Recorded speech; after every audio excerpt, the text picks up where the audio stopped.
이번에는 동작 컴을 살펴보겠습니다.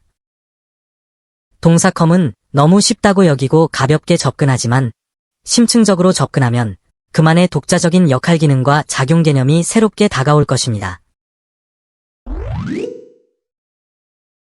동사 컴은 오다라는 우리말 번역어 말고는 다른 말은 별로 내세워지지 않습니다. 이러한 현상은 고와 함께 드러나는 공통의 특성으로 보이는데 같은 행위를 표현하면서 선택된 두 어휘는 분명한 의미적 대조를 드러냅니다.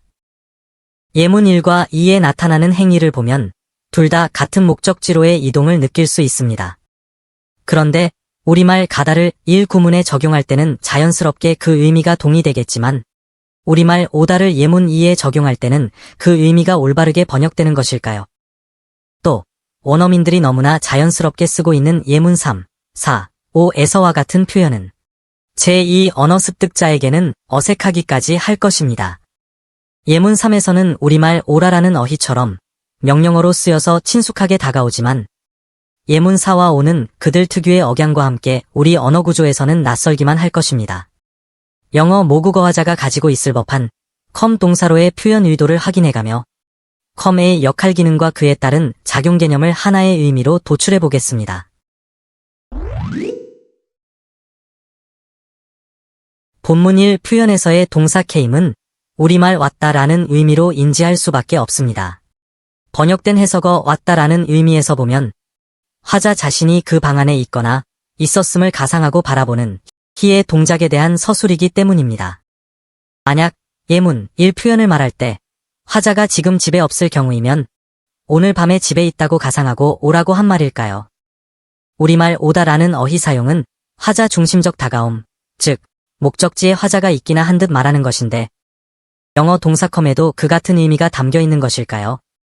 그렇지 않다면 영어 모국어 화자들의 컴 사용에는 나름의 역할 기능과 그에 따른 개념이 작용하고 있을 것입니다. 본문 이 표현에서 주어와 화자는 동일인입니다. 만약 동사 컴을 우리말의 오다와 같은 화자 중심적 다가옴의 의미로 적용하면 이 표현은 화자 주어 아이가 의의 집안에 이미 머물러 있는 상태에서 또 다른 때에 와도 되느냐고 하는 이상한 질문처럼 되고 말 것입니다. 그런 상황에서 그런 의도의 발언이었다면 again 혹은 anytime, tomorrow 등이 수반되었을 것입니다. 그러나 본문은 예부, 즉 화자의 위치가 유어 홈이 아닙니다. 예문 1의 표현도 화자 주어 아이가 상대의 공간에 들어가기 전 위치에서 한 말임을 알 수 있습니다. 분명히 자기 자신이 가는, 다시 말해 화자 중심적 떠나감의 우리말 가다에 해당하는 동작을 하면서도 컴을 사용합니다. 이것은 동사 컴의 속성에 우리말의 오다 같은 의미를 짜맞추지 않아야 한다는 것을 알게 해줍니다. 그렇지만 동사 컴은 움직임 동작일 수밖에 없기 때문에 우선 받아들여야 할 것은 앞으로 나아감입니다. 오는 동작이든 가는 동작이든 진행의 의미가 담겨 있는 것은 분명해서 그렇습니다. 본문 3의 우리말 번역 체온이 정상으로 내렸다 해서 정상으로 라는 우리말 의역은 어디에서 기인한 것일까요? 컴다운의 표현이 아래쪽으로 내려짐을 말한다면 정상 체온 이하로 내려가는 것도 계속 컴다운으로 말하면 될 것 같은데도 그럴 때는 사용 동사를 바꾸어 고 다운으로 정상 체온 이하로 내려갔음을 표현하게 됩니다. 그렇다면 컴의 진행은 어떤 기준점까지만 움직여가는 동작이라고 볼 수 있습니다. 왜냐하면 그 기준점을 지나면 다시 고 다운으로 바뀌기 때문입니다. 이것을 시각화하면 그 정상 체온 도달점까지의 다가감을 그려볼 수 있을 것입니다. 예문 1에서는 체온이 높은 상태에서 정상 체온점으로 다가갔음을 알려주고 있지만 정상 체온점 이하로 내려갈 때는 예문 2에서처럼 컴이 아닌 고가 그 움직임을 대신합니다. 이 같은 현상에서 유추해보면 컴 동작의 접근 대상점과 고 동작의 이탈 대상점이 같다는 것이 됩니다. 출입할 수 있는 어느 한 공간을 두고 들락거림을 표현한 예문 3에서 보면 서로는 상반된 동작이 분명하므로 컴은 고의 이탈 진행에 상반되는 접근 진행을 하고 있음이 드러납니다. 따라서 동사 컴은 고의 이탈성과 의미적으로 상반을 이루는 접근성이 속성으로 되어 있음을 받아들이고 다음 구문을 보겠습니다.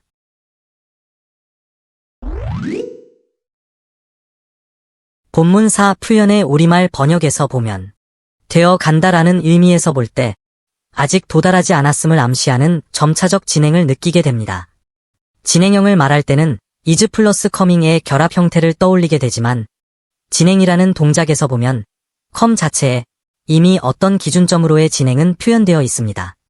이것에 따르면 이 구문 형태로의 표현은 유형 분간동사 is로 주어의 존재 유형을 먼저 밝히고 come에 다가가는 진행 동작을 ing의 기능적 속성인 확정성으로 확정된 동작 형태임을 드러내주는 것으로 분석할 수 있습니다. come이 기능으로 드러내 보이는 점차적인 접근은 되어 간다라는 의역의 근거라고 여겨지므로 이와 같은 의미를 담고 있는 표현에서 확인해 보겠습니다.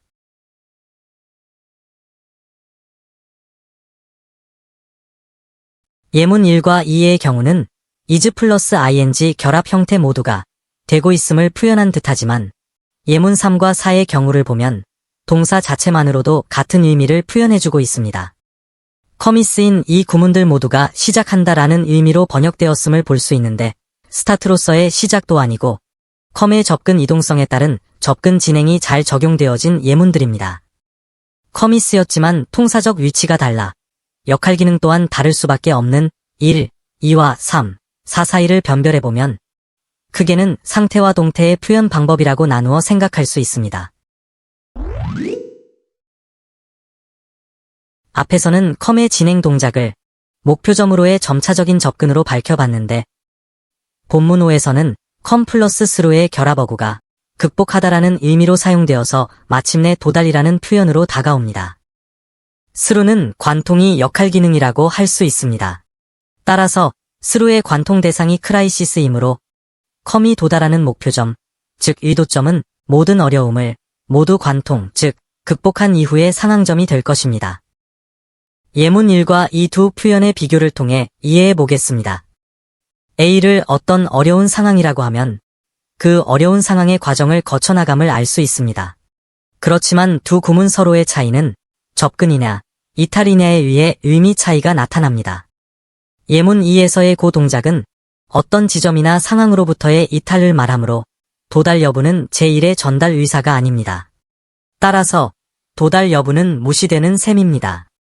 예문 1에서의 come 동작은 어떤 지점이나 상황으로의 접근을 말하므로 도달 여부가 제1의 전달 의사이며 따라서 출발 여부는 무시됩니다. 이 현상은 3, 4와 같이 분석되는 의미 차이를 낳습니다. come과 go의 상반된 역할 개념에 따라 복합어구의 의미 표현이 달리 드러남을 변별해본 3과 4의 비교는 come의 역할 기능이 접근 진행으로 작용하고 있음을 잘 보여주고 있어 개연성을 더해줍니다. 본문 6을 보면 전치사 over와의 결속 표현에서도 그 같은 역할 기능이 적용되어짐을 볼 수 있습니다. 먼저 is coming으로는 점점 다가감을 표현하고서 구름이 잔뜩 끼어감에 따라 완전지배 상태가 되어간다고 보가에 구체화합니다. 그러나 예문 1 표현에서는 come over의 복합 어구가 쓰였으나 전혀 다른 의미로 드러나는데 come과 over, 각각의 역할 기능과 그에 따른 작용 개념을 내재화했을 때 이와 같은 해석상의 융통성을 보일 수 있을 것입니다. 예문 1은 어떤 갑작스런 공포가 그를 엄습하고 있다는 표현입니다. come의 접근 진행과 over의 완전 지배라는 역할 기능을 결합해보면 그런 의미 변화가 만들어지는 come의 심층적 작용 개념이 점진적인 다가감으로 되어 있음을 받아들일 수 있게 됩니다. 이 본문 7을 통해서는 주어가 하는 심층적 사역에 따라 접근 진행을 하게 되는 피역 대상, 즉 come의 대상이 주어 자신이라서 자동사로 작용함을 확인해 보겠습니다. 동사 come이 심층적인 사역을 하면 주어에 대한 제기대명사 yourself의 동작을 끼쳐야만 합니다.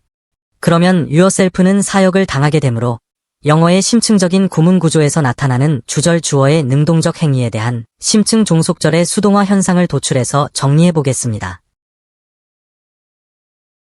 이와 같은 분석은 심층 구조상으로 동사를 반드시 목적 대상에게 동작을 끼치게 하는 사역성으로 타동사화하고 주절 주어의 능동적 행위에 따른 피역 대상의 수동적 처해짐과 그것이 처한 상황에 대한 부가 서술이 영어 구문 형성의 기저 현상임을 받아들이고 시도한 것으로서 이것은 다음과 같이 정리됩니다. 주어의 능동적 행위에 따른 의도 대상의 수동화 현상이 영어 구문 형성의 심층 기반에 있고 주어 플러스 동사 플러스 대상 플러스 상황 구체화 형식으로 나열됩니다. 이 분석에 따라 보면 it는 심층적으로 발생한 yourself to become을 수동화된 것으로 유추해서 지정한 것이고 그 it는 곧 to realize it로 구체화된 것이므로 그것을 이해하게 되는 사람은 you가 아니라 심층적 종속절의 yourself이게 됩니다. 이처럼 심층적으로 주어 자신에게만 사역할 수밖에 없는 동사류를 영어에서는 자동사로 구별하고 있는데 이런 자동사인 come은 주어가 그 자신을 접근 진행시키게 됩니다. 다음 표현에서 이러한 사역성을 적용해 보겠습니다. 본문 8은 and 접속 구문의 형태로 표현되어 있습니다. A and B 형으로의 구문은 형태적으로 동등 구문이지만 임의적으로는 순차성으로 파노라마식 표현을 연계시켜줍니다. 예문 1의 나열 구조를 보면 A에서 he는 그의 주먹을 쥐었을 뿐입니다. 그리고 and의 순차성으로 B에서는 he가 주먹을 쥐고 접근 이동시켰음이 표현되었습니다. 존재적으로는 똑같은 he이지만 양태적으로는 변화된 he로 보아야만 하므로 he의 제기대명사는 주먹을 쥔 himself일 수밖에 없습니다. 이렇게 비구절이 발화된다면 come 동사는 접근 진행의 사역적 동작을 할 것이므로 사역을 당하는 피역 대상 himself는 주먹을 쥔 자기 자신을 접근 진행시킨다가 됩니다. 그리고 포가 me를 해명 대상으로 지정했기 때문에 그렇게 접근 진행을 한 것은 me를 염두에 두고 한 짓이라고 구체화한 것이라서 공격해왔다로 인지하게 됩니다. 이상의 분석을 통해서 드러난 come의 역할 기능과 개념적 특성은 이렇습니다. 첫째, come은 기준점으로 향해 가는, 접근에 다가가는 진행을 합니다. 둘째, go의 이탈 진행과 상반된 접근 진행에 다가감 동작을 합니다. 셋째, come의 다가감 동작은 의도한 대로에 다가서게 하는 사역을 합니다. 이제는 도출한 come의 역할 기능과 작용 개념으로 동사 come의 사용이 자유로워지시기 바랍니다. 구독을 눌러두시고 또 다른 어휘 분석도 놓치지 마세요. 이러한 문법 분석이 낯설거나 어려우시면 반복해보세요. 영어가 새롭게 다가올 것입니다. 자세히 보시려면 출판되어 있는 전자책과 종이책을 활용하세요. 물론 홈페이지에서는 무료로 보실 수 있습니다.